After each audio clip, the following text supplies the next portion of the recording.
All right, good Monday afternoon. After several days in the deep freeze, and we have many records to talk about as a result, we are finally above that freezing mark. But let's start off with Sunday morning.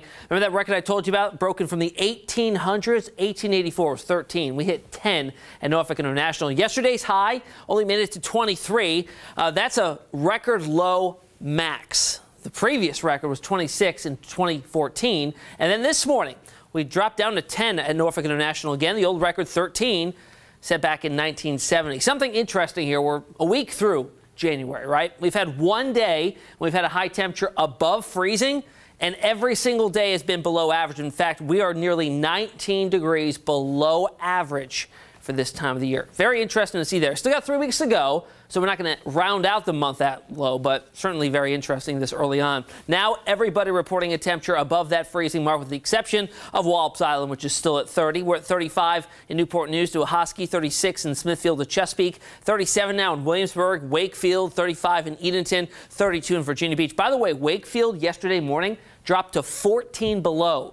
That was the air temperature there. That was the coldest reading ever at the National Weather Service headquarters there since they opened in the mid-90s. Look at the difference 24 hours makes. We're about 10, 15, even 20 degrees warmer out there than this time on Sunday afternoon. Very interesting. Our winds are out of the southwest now. That's helping those temperatures climb. But just off to the north and west in northern parts of Virginia, it is snowing right now with a very weak system that's trying to pass over the mountains. The mountains are going to eat up a lot of that moisture and those showers and snow showers as they progress eastwards. And by the time it makes it here, our temperatures will be well above that freezing mark, especially later this afternoon when we're into the lower 40s. That precipitation likely doesn't get here until overnight with maybe a few light rain showers, maybe a few sleet pellets mixing on in those sheltered inland areas that'll drop down to 33 or so, 34, but everybody else stays above that freezing mark. The clouds clear out tomorrow morning, and tomorrow's an even warmer day. We'll see more sunshine, temperatures in the upper 40s to around 50, a lot more melting going on, and then overnight we drop back into the mid-30s. So 43 today,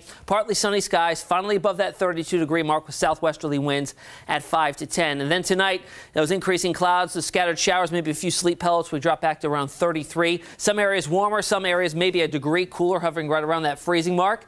And there's that 7-day forecast for you. Each day, progressively, we get a little bit warmer before we peak into the low to maybe even middle 60s. Some of the models are going a little bit bullish on the later part of the week. I think it's going to be a little bit hard unless we melt off all that snow to climb into the mid-60s, but 63 with an accompaniment of some rain by Friday. I tell you what, after these last few days, 63 is going to be like a beach day. And you know, I've always said Mother Nature balances out. Exactly. So now we're going to go well above average for a few days and then possibly afterwards go right back down. We'll see. Maybe stable out at some point? Maybe at some point. We'll see. That's too much to ask. Right. It's too far in the future right now. All right, Tim, thank you so much.